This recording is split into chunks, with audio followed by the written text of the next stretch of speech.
seja muito bem-vindo a mais um episódio do nosso É Bom Pra Quê?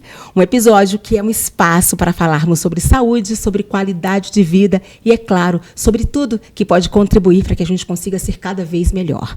E no episódio de hoje, nós vamos falar sobre um tema muito importante para você que tem um animal de estimação em casa, para você que tem um cachorro, para você que tem um gato. Eu trouxe hoje no estúdio uma especialista em neurologia e vai contar para a gente como é o dia a dia de trabalhar com animais tão importantes. Patrícia Alvim Scarabucci, é um prazer estar com você aqui no estúdio. Prazer meu de estar aqui. Estou muito feliz de poder falar sobre o tema que eu atuo todos os dias, porque, né, os animais, eu acho que, assim, são uma bênção para todo mundo, então estou muito feliz. Claro. Assim, a neurologia, ele é um campo que acabou vindo um pouco depois, tanto na medicina veterinária quanto na medicina humana, porque, querendo ou não, a gente tem um sistema que ele é muito fechado, né, o crânio está ali dentro da cabeça do animal, e é um sistema muito fechado. Então, só com o advento de ressonância, tomografia, exames de líquor, que a gente começou a saber mais coisas sobre a neurologia, não que com outros exames a gente não tenha uma noção, mas a gente começou a ter um conhecimento muito maior junto com essas tecnologias. Então, assim, é uma área que a cada dia mais estamos descobrindo mais coisas e vindo com mais formas de diagnóstico e de tratamento para os animais e também para os seres humanos. Patrícia, conta pra gente, doutora, como perceber que o seu animal de estimação, o seu cão, o seu gato, está precisando de uma avaliação de uma médica veterinária que seja especialista em neurologia? Com relação à parte neurológica, a gente acaba vendo que esses animais, eles vêm com crise epilética, que é a conhecida convulsão, né, pelas pessoas. Às vezes o animal, ele não está conseguindo andar direito, ele anda desequilibrado, ele pode ter alguns tremores, então às vezes a cabeça, a gente vê muito, que é o que a gente chama de tremor de intenção. Na hora de andar, ele pode acabar arrastando, pode ter dor. Então, assim, são vários sinais que o animal pode ter relacionados à neurologia. E isso vai depender muito do local da lesão, porque cada local no sistema nervoso é responsável por alguma coisa. Então, dependendo de onde está sendo acometido, a gente vai ter aquele sinal clínico correspondente. Quando a gente fala, sempre tem alguma pergunta sobre crises e convulsões dos cães, dos gatos. Como perceber uma convulsão e que ela é realmente algo que precisa correr para uma médica veterinária? O que a gente tem é o seguinte, primeiro a gente tem vários tipos de crise epilética, então a gente tem crises focais e crises generalizadas. O que o pessoal conhece normalmente, que é o que chama de convulsão, é a generalizada. Então o animal, ele pode se esticar, né, o corpo todo, ele deita e acaba se esticando ou pedalando, pode salivar, pode urinar, pode defecar, isso tudo está presente na principal crise que a gente conhece, que é essa conhecida como convulsão. Mas a gente também tem crises que são focais, então às vezes o animal ele começa a ter uns tiques na face, ele pode ter movimentos mastigatórios, pode caçar moscas imaginárias, né? Então não está tendo nada, mas pode ter isso, fazer movimentos mastigatórios, ficar lambendo o ar sem parar, então tudo de uma forma mais compulsiva, e isso é uma crise focal não generalizada, mas também é uma crise epilética e que tem que ser avaliada para ter uma noção, porque normalmente essas crises elas começam e elas acabam sozinhas, mas quando elas ficam mais tempo, mais de 5 minutos, ou é uma crise muito intensa, que o animal não está recobrando a consciência dele, esse animal ele tem que ser direcionado a um pronto-socorro, porque aí sim tem risco de vida desse animal. E quando o animal passa por uma crise, digamos que uma crise mais leve, é um indício que ele realmente precisa de uma investigação, porque pode ser que aconteça e seja, não, isso é do jeito dele, é normal dele. Não pode ser normalizado, não é isso? Não, de jeito nenhum. Isso não é normalizado. Então, o animal, quando ele apresenta uma crise, essa crise é um indício. Da mesma forma que a gente tem como sinal clínico um animal que tenha febre, e aí, às vezes, a gente vai tratar com dipirona, mas a dipirona é assim, eu estou tentando ajudar naquele sinal clínico, mas eu não sei a causa disso. A mesma coisa é para a crise epilética, aquilo é um sinal clínico. Qual que é a causa disso? E aí isso tem que ser investigado e tratado de acordo com o que for a necessidade daquele paciente. E tem alguma raça que você acredita que tem mais predisposição para esse quadro? Existem várias raças. A gente tem o Beagle, que acontece muito, acaba chegando muito para a gente, o Shih Tzu. Na realidade, assim, são diversas raças, né, que a gente pode pensar. tanto para qualquer uma das doenças neurológicas na realidade, mas acaba que a gente pega muito animal pequeno porque é o que está acontecendo mais naquele momento, né? É o que as pessoas hoje em dia, se pensando em raça, acabam que estão tendo mais os animais pequenos do que os grandes, mas acometem tanto raças menores quanto raças maiores também. E assim como os seres humanos, né, os animais também precisam de um tratamento. Sim. É um tratamento longo, é um tratamento, digamos que mais rápido? O que você me diz? Isso depende da causa. Então, por exemplo, se eu pensar numa causa infecciosa e que eu tenha um tratamento específico para aquilo, então vou pensar numa bactéria, eu vou entrar com um antibiótico específico e aí a gente vai acompanhando para ver se isso vai melhorar e isso é uma resolução mais rápida. Mas às vezes tem paciente que ele vai vir com algum problema que é uma anomalia, um problema que veio desde de congênito, né? Desde que aquele animal nasceu. E aí, a partir disso, às vezes eu não vou ter uma cura, eu vou ter controle. Então, uma medicação para controlar as crises vão ficar para o resto da vida do animal. Então, vai depender muito do que é essa causa. Doutora Patrícia, agora mudando um pouquinho, vamos falar sobre o Alzheimer. Né? Os animais, os cães, os gatos. A sua especialidade principal são cães e gatos. Isso, cães e gatos. São cães e gatos. Então, falando em cães e gatos, eles também apresentam essa patologia, que é a doença do Alzheimer. Sim. Explica para nós como que acontece nos animais. A principal, essa patologia a gente vê principalmente em cão, porque na realidade os cães eles acabam chegando para a gente em sua maioria com alterações neurológicas mais do que os gatos. Então tem alguns relatos em relação a disfunções cognitivas nos gatos, mas isso é muito mais visto nos cães. Então o que acontece? O animal, como o nome fala, né, porque para a gente ele chama síndrome da disfunção cognitiva canina. Então, existe uma alteração na área de cognição do animal. Então, o que ele vai manifestar de sinal clínico? É um animal que às vezes urinava num local e aí ele não está conseguindo urinar mais, ele começa a urinar em vários locais, por quê? Ele está perdendo um pouco daquela memória, né, de saber como lidar com as situações. Pode ser um animal que ele vai latir mais, vai ficar mais confuso. Às vezes ele entra atrás de móveis, né, de geladeira e não consegue sair dali. Então, vão ter sinais que são correlacionados com a cognição. E o que é importante falar é que muitas das vezes as pessoas elas olham essa situação e falam, não, meu animal tá velho, ele tá com Alzheimer e não vão buscar. Saber se realmente é essa situação, porque esse é um diagnóstico de exclusão. Então, eu preciso saber, como eu falei, que depende de localização de lesão, se a pessoa, né, se o animal, ele tiver um problema, um outro problema, que seja um tumor, que está afetando aquela região, ele também vai demonstrar esse tipo de sinal clínico. Então, independente, não considere, meu animal é idoso e ele está com Alzheimer. A gente tem que investigar, porque às vezes pode ser uma outra coisa.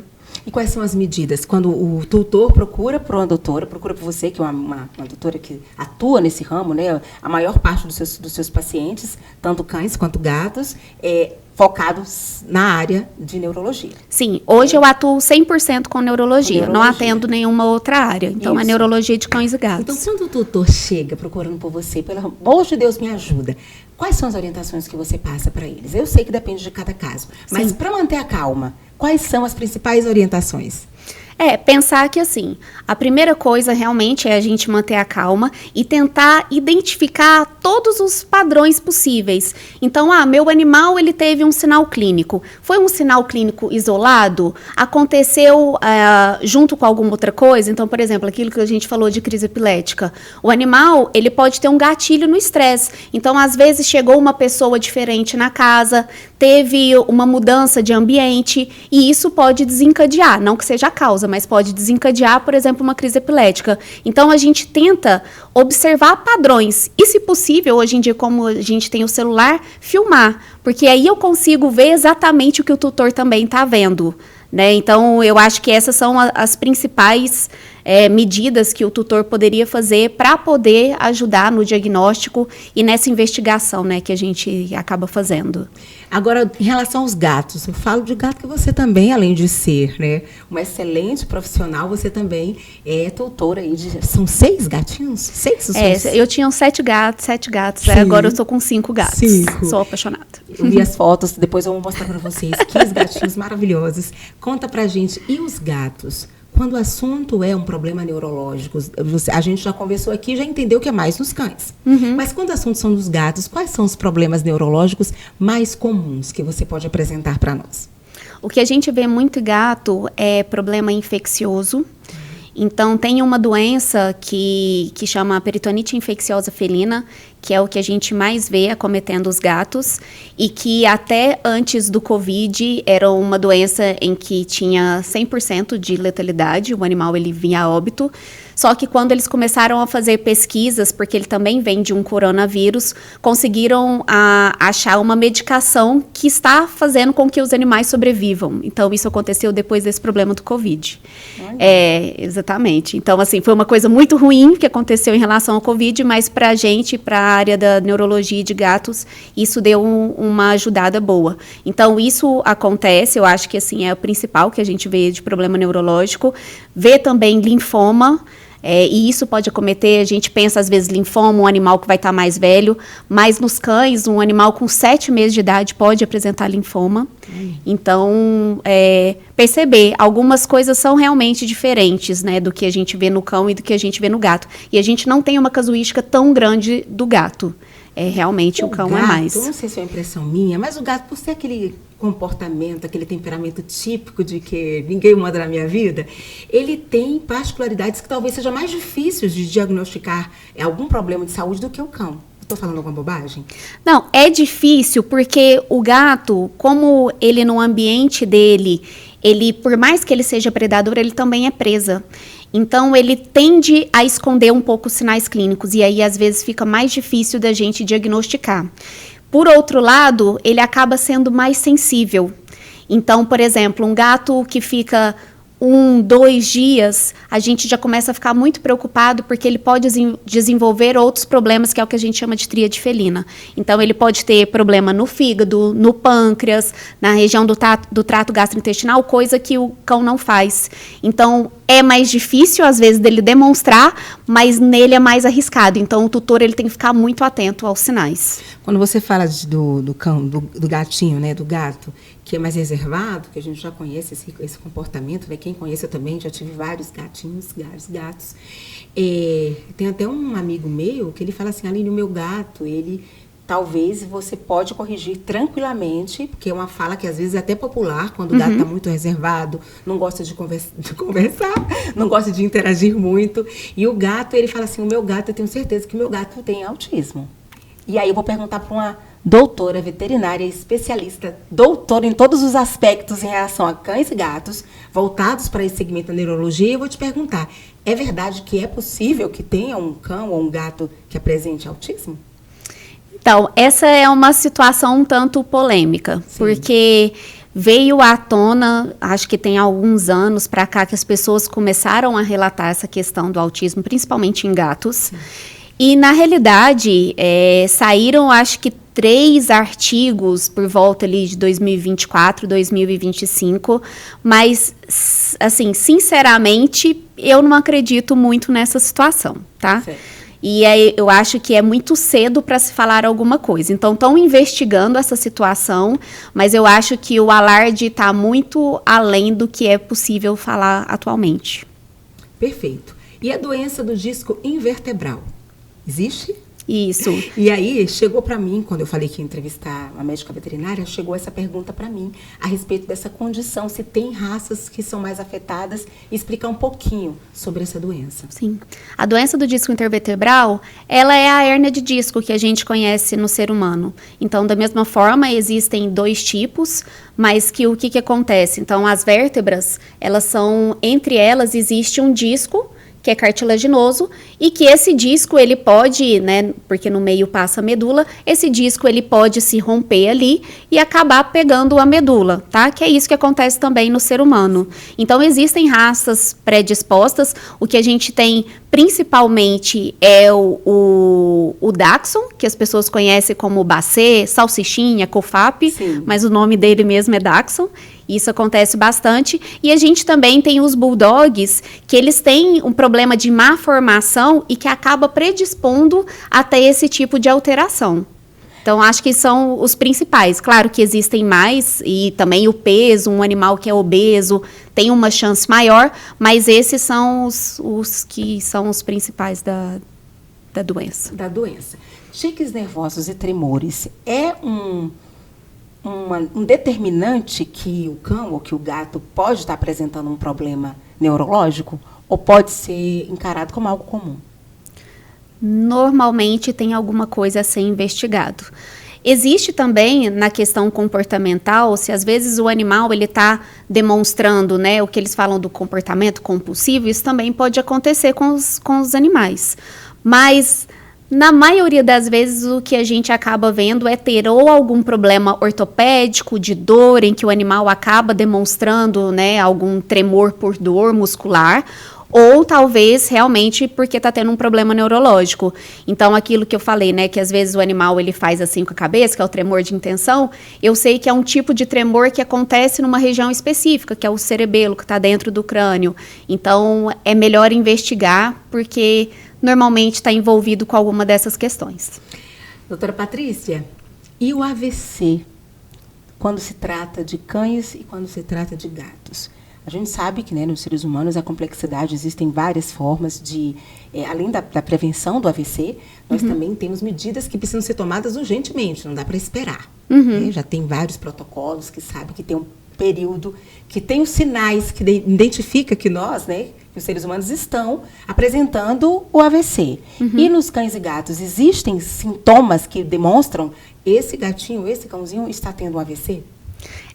O acidente vascular, seja ele hemorrágico, seja ele isquêmico, por falta, né, de uma oxigenação ou por morte tecidual, ele acontece de uma forma hiperaguda. Então, o animal, do nada, acontece aquela situação.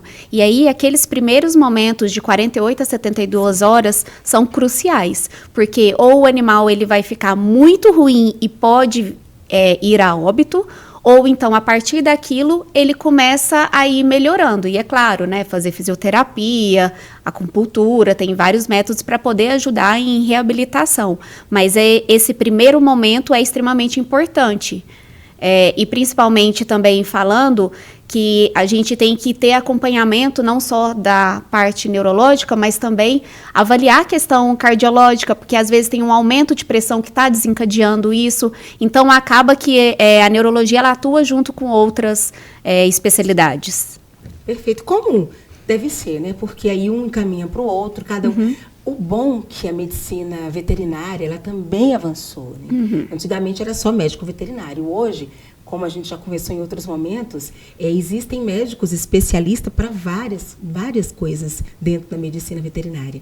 Então, é uma forma que os tutores, os animais, eles tendem a ganhar, porque você vai em alguém que é especialista no que está falando, que tem total propriedade para te aconselhar, para cuidar e a medida correta diante de situações. Não é verdade, Patrícia? Sim, e é importante também dizer que, assim, isso realmente vem evoluindo ao longo do tempo, e até dessa questão de especialidades, então, hoje a gente já tem colégios que têm especialidade já formadas com título de especialista igual a medicina humana, e tem algumas especialidades que ainda não tem. A neurologia, por exemplo, é uma dessas que não tem o título de especialista ainda. Então, quem atua com neurologia, ela estudou, a pessoa estudou, tem experiência, tem diversas formas de você adquirir o conhecimento, mas ainda não tem o título em específico, porque isso ainda está, né, em evolução dentro do Conselho Federal de Medicina Veterinária. Perfeito, é ótimo você ter feito essa colocação. Até no início eu até falei que você era especialista, mas você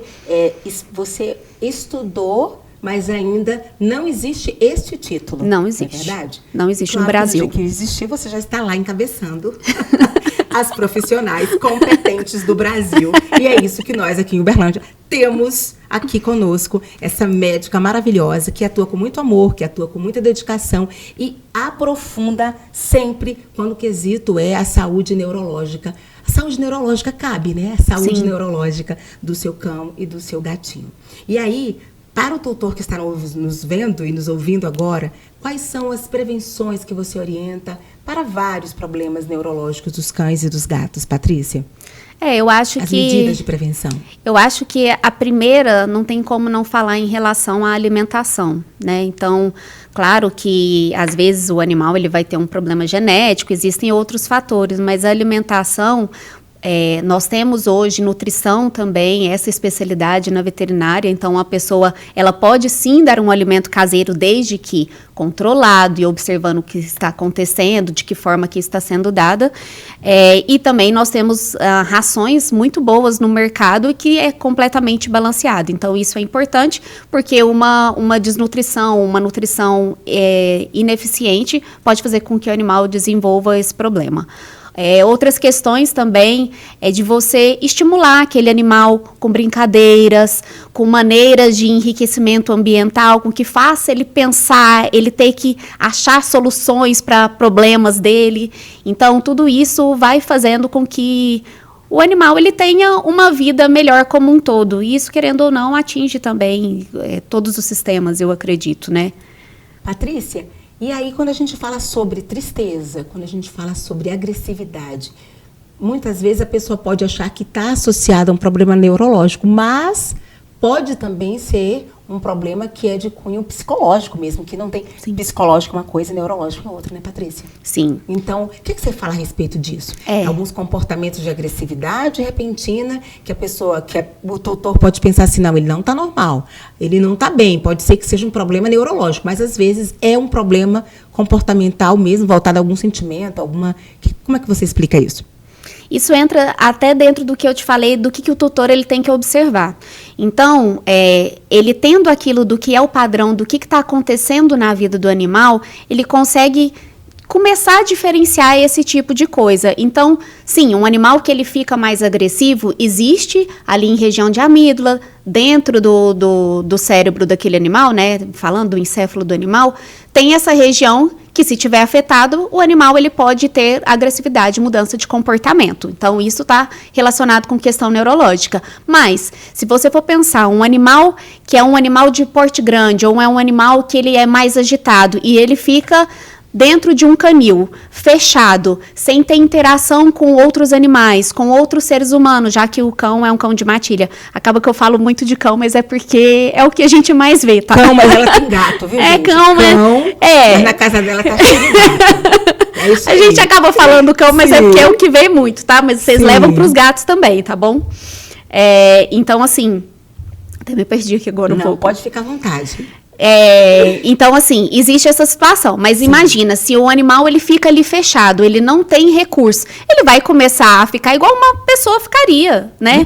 Irritada. O que está acontecendo? Por que eu estou sendo punida? Né? E às vezes o que acontece? Uma situação muito comum. E aí, cão ou gato? O que acontece? Chega uma pessoa na sua casa, você fala, não, deixa eu colocar ali num quartinho, deixa eu separar para não atrapalhar a visita. O que o animal entendeu? A visita foi o quê? Uma punição para ele. Chegou a visita, eu vou pro cantinho. Perfeito. Eu até mando um beijo pro nosso, né, o cãozinho da minha sogra, que é o Ferrugem. E o Ferrugem, ele tem 2 primos que toda vez que chega, ele fica extremamente irritado. Por quê? Porque ele já sabe que vão prender ele. Então, sucessivamente, prende porque ele fica irritado, mas ele fica irritado porque vai ser preso. Então, isso já tem mais ou menos uns 2, 3 anos. Toda vez que chega a visita, ele late muito, ele fica muito estressado só com essas 2 pessoas, esses 2 primos. Por quê? Porque está associado, eu vou ser preso, eu vou ser punido. E não necessariamente que exista algum problema com isso. É claro que assim, a gente tem que pensar em segurança. Às vezes o animal está sendo agressivo e eu tenho medo em relação à segurança. Ok, eu entendo. Mas por outro lado, você tem medidas. Então, por exemplo, quando for entrar uma pessoa lá na casa, oferece um petisco, oferece alguma coisa, associe com alguma coisa boa, faça carinho naquele animal. Então, ele precisa associar com coisas boas para ficar mais relaxado. Sim. Então, é isso que a gente tem que tentar entender. Eu vou diferenciar o neurológico comportamental, mas eu tenho que entender. Né? Não a visita. Não a visita, o tutor, né? Para depois eu não colocar ninguém em problema. O tutor oferece para o cãozinho, né? Porque ele vai assim, não, tá tudo bem, ele tá chegando, tá tudo bem. E aos poucos isso é uma boa. Eu tenho certeza que quem tá escutando a gente agora, que muita gente passa por isso, e justamente pela agressividade, quer prender o cãozinho, geralmente o cão, né? O gato não. O gato, quando não gosta, você é testemunha. O gato já sai, vai pro canto dele e já não fica mais no mesmo lugar que a pessoa está. Mas depende também do nível. Se ele Então se ele se sentir muito acuado e ele não tiver muito para onde esconder, porque às vezes as pessoas colocam, né, caminhas, colocam algumas toquinhas para ele se esconder, mas se às vezes ele não tem essa possibilidade, ele pode, por medo, avançar. Tá? O gato. O gato. Não só o cão. Os dois podem fazer esse tipo de coisa. Então, assim, se ele tiver a possibilidade de sair, ok. Mas se ele não tiver, ele pode ficar congelado.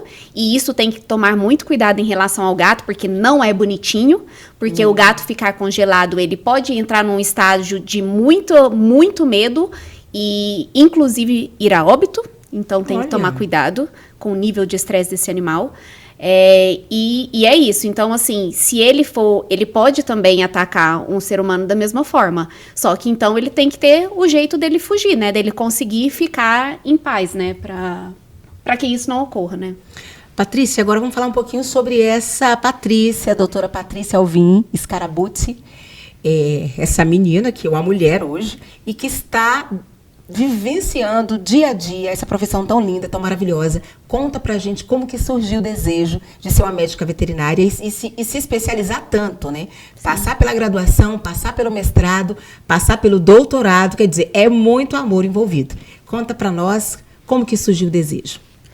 Eu acho que para a maioria dos veterinários é isso, né? Você crescer vendo animais e você tem um amor muito grande por eles. Então, desde que eu entrei para veterinária, eu já sabia que eu queria lidar com a parte clínica, que eu queria lidar para cuidar desses animais. E eu acho que isso só foi aumentando. Então, a partir do momento que eu formei, eu me sentia numa responsabilidade muito grande de oferecer algo para ajudar os animais. E eu pensava, gente, mas tem tanta coisa ainda para eu aprender, eu não vou começar simplesmente a atender o animal, eu tenho que aprender mais. Então, isso foi indo. Só que é uma coisa que não acaba, Sim. né? Querendo ou não. Quantos artigos que não saem a cada momento falando de mais coisas. E como eu te falei, a neurologia tem muita coisa que vai mudando em cada tempo.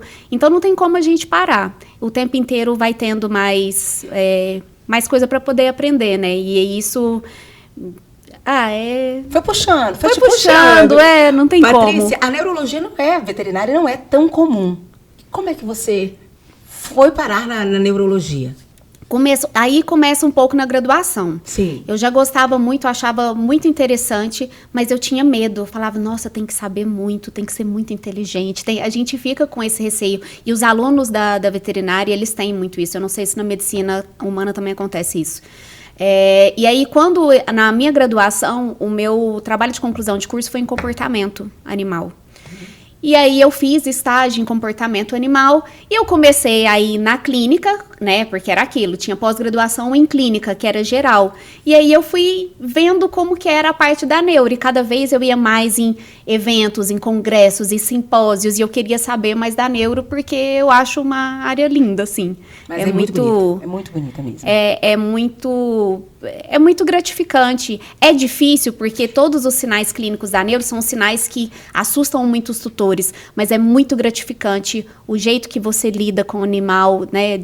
É uma troca maravilhosa. É uma decisão, não vou poder parar mais. Vou começar a estudar e não vou poder parar mais, não tem porque está sempre desafiado, está sendo sempre desafiado, como você falou agora, né? Após o Covid, esse estudo que foi visto a respeito dos gatos, você explicou aqui para nós. Uhum. Quer dizer, é um estudo que precisa estar se atualizando, não dá para parar no tempo, assim como a nossa medicina também, né? Não pode parar. Então, esse respeito que você tem, porque continuar estudando é um respeito, né, Patrícia? Sim. Doutora, continuar estudando é um respeito ao amor à profissão, e é o que você se propõe também. Então, isso é muito importante e muito relevante. Conta para nós se você já passou por alguma situação engraçada que você possa compartilhar de um tutor. Claro que você não vai contar para nós o nome, né, gente? De um tutor chegar, precisar de ajuda, desesperado, e você fala, não, isso aqui é mais simples, isso aqui não é... Porque a gente sabe que é muito amor envolvido entre o tutor e o seu bichinho de estimação. Né? Nós sabemos isso. Que bom que tem muita gente que abandona, mas em contrapartida tem muita gente que ama e ama muito. Tem alguma situação que você pode compartilhar conosco? Eu acho que assim, como normalmente esses animais, os tutores estão muito com bastante medo, eu não sei se seria engraçado, eu acho que talvez não, mas algo que acaba sendo um pouco... que a população ela se confunde muito em relação à questão de o animal ele começou a convulsionar, eu tenho que puxar a língua dele, porque senão ele vai engolir a língua, morder a língua. E tinha uma tutora que ela começou a fazer isso e ela tomava mordida sempre do animal. Então, quando ela chegou, ela estava num momento de muita aflição, sabe? E aí eu peguei e segurei ela, eu falei, calma, você está dentro de um hospital veterinário. Então, agora é para você relaxar. O que tiver que fazer, se acontecer alguma coisa agora, eu que vou fazer. E aí eu comecei a explicar para ela que não tem essa situação, né? O animal, ele perde a consciência. Então, a pessoa ir lá, se arriscar para colocar a mão na boca do animal, não tem porquê. Primeiro, porque não existe essa situação de engolir língua, de qualquer coisa do tipo. E segundo, ele não vai conseguir medir. Pode ser o dono dele, pode ser quem for, né? Aliás, dono não, uma palavra muito ruim. Responsável. Mas, assim, não existe essa situação. E a pessoa se colocava sempre em risco porque amava demais aquele animal. Mas isso simplesmente por uma questão de falta de informação, né? Então, eu acho que acontece mais esse tipo de questão do que situações, talvez, assim... que talvez seriam mais engraçadas, né? Porque não tem muito, é muito no desespero, assim mesmo, né? Tá sempre em alerta, né? Acaba que tá sempre em alerta. Não dá tempo nem de você dar uma risada da situação. Não, só assim. Aliás, assim, para não falar que não tem nenhuma, agora que você falou, me lembrou uma aqui. Mas aí é mais porque o meu tipo de atendimento, eu demoro de 1 a 3 horas num atendimento. Sim. Então, eu fico... Principalmente porque eu atendo muito animal epilético. Sim. Então, como eu quero que ele fique mais tranquilo, né? E graças a Deus, depois que eu comecei a atender, assim, os animais não tiveram mais crises depois do atendimento, mas eu coloco música, né, música tranquilinha, calma, lenta, e aí já teve vez do tutor lá dar uma pescada assim, eu falei, desse jeito que eu quero que fique o animal, e fica a família inteira, não tem problema não. Não, é isso aí. Então aí sim, rendeu várias risadas, mas essa é a minha intenção, colocar a música para todo mundo ficar lá naquela sintonia e ser da maneira mais harmoniosa que puder ser. Que coisa boa. Patrícia, a gente está chegando ao finalzinho do nosso bate-papo, um bate-papo que eu já estou há muito tempo, né, paquerando essa conversa nossa, porque realmente existem muitas dúvidas, muitos mitos acerca da saúde do seu animal, da saúde do pet, e às vezes, como você falou da menina que ela ficava puxando a língua, assim como tem isso aí foi algum mito que ela acabou que acreditou. Sim. E vai compartilhando e as outras pessoas começam a compartilhar. E o mito, muitas vezes, ele mata também, né? Então, além de colocar o tutor em risco ou o animal em risco, o mito, ele é algo que prejudica muito. Então, a gente está aqui também para disseminar informação com propriedade, com pessoas que estudam acerca do que estão falando, que têm autoridade. A gente estava falando antes da gente começar o episódio hoje sobre a importância da gente saber o que a gente está falando. Então, é importante você ouvir profissionais que realmente eles tenham respaldo, que eles tenham se preparado para falar sobre o que ele está falando. Eu digo se preparar ao longo da trajetória profissional, sim. Porque isso a gente só tem a ganhar, não é isso, Patrícia? Então, nessa sua escolha com a medicina veterinária, nessa área da neurologia, que é uma área muito rica, digamos, de conhecimento, como faz para encontrar a Patrícia? Você também, além de você atuar na clínica, você também palestra, né, sobre a temática. Então, conta para a gente um pouquinho sobre isso. Então, como eu tive essa trajetória dentro da academia também, acaba que a gente conhece alguns colegas de várias cidades, né? Sim. Porque eu já morei em vários locais. E aí, a partir disso, a gente também tenta ajudar da melhor maneira possível, né? Então, que sejam alunos, que sejam profissionais, se tiver alguma instituição, né? Então, a gente acaba dando algumas palestras, fazendo curso dentro da necessidade do local. Né, Patrícia? Porque pelo seu preparo, tem muita gente que está começando agora, tem muita gente que está começando a universidade, a medicina na universidade, não somente aqui em Uberlândia, como outras regiões. Então, também tem a possibilidade da palestra ao vivo, da palestra online, e que enriquece ainda mais o conhecimento para quem está do outro lado, não é isso? E essa questão do online, eu acho que também ajudou muito. Então, você consegue alcançar um público que antes era inimaginável, né? E isso, eu acho que uma das questões que mais estão acontecendo são esse tipo de palestra, né? Que eu acho que independe de horário das pessoas, né? Que eles conseguem, às vezes, ficar gravado e isso ajuda, né? E aí, assim, o Instagram, eu acabo que agora não estou movimentando tanto, porque eu passei por uma mudança. Tá trabalhando. Então eu passei por aquela mudança de acabou o mestrado, acabou o doutorado, então a gente meio que ressignifica toda aquela situação e agora a gente parte para novos projetos. Então, acabou que apaguei muito das fotos do que eu tinha e agora estou meio que recomeçando nessa parte de Instagram. As redes sociais, enfim. Isso, né? Na rede social. Mas aí tem meu contato também, né? Que às vezes Você atende onde aqui na cidade de Uberlândia? Eu atendo eu alugo um consultório dentro do PSV Especialidades, que é ali na Nicomedes, número 115, perto do Caldo Companhia. Então lá eu alugo isso. Lá eu alugo consultório e aí também pelo meu celular, que aí eu não sei, né, se a gente dispõe aqui e de repente vai para um monte de gente, não sei como isso funciona. Eu vou disponibilizar. Mas qualquer coisa pelo meu Instagram, eu deixo na bio e aí se quiser também me mandar direct. Gente, eu não tô escondendo o telefone da Patrícia, pra você começar agora a ligar para ela, perguntando, meu Deus, me ajuda. O caso é o seguinte, ela com certeza tem todo o carinho do mundo para poder acolher todas as pessoas, todos os tutores que têm problemas nesse sentido, ou até mesmo qual profissional procurar, porque existe também essa dúvida, né? Sim. Qual profissional da medicina veterinária eu procuro para determinado sintoma? Então, é bom você ter uma profissional que possa também orientar nesse sentido, né, Patrícia? Com certeza. E assim, pode contar comigo, pode conversar. Eu sou bem tranquila para poder conversar com os tutores. Eu tenho... essa palavra que você falou para mim é a palavra-chave, acolhimento.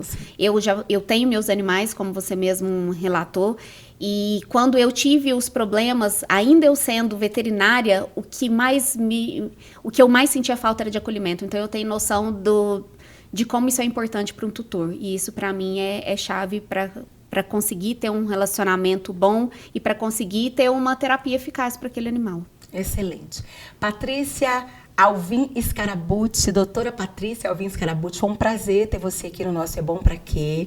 Um podcast que a gente fala sobre isso, fala sobre qualidade de vida, fala sobre saúde, fala sobre bem-estar, fala sobre ser feliz, né? Maneiras que a gente pode lutar e conseguir pra gente ser feliz. É muito bom ter tido você comigo aqui. Eu espero que você volte, porque nós temos muitos assuntos, né? Esse episódio é um episódio pequeno, né? Não dá pra gente estender muito, mas eu acredito, fica o convite para que você esteja comigo diante de diversos temas desse universo da medicina veterinária, que eu tenho certeza que você tem muito para contribuir para a vida de todos os tutores e dos seus animais também.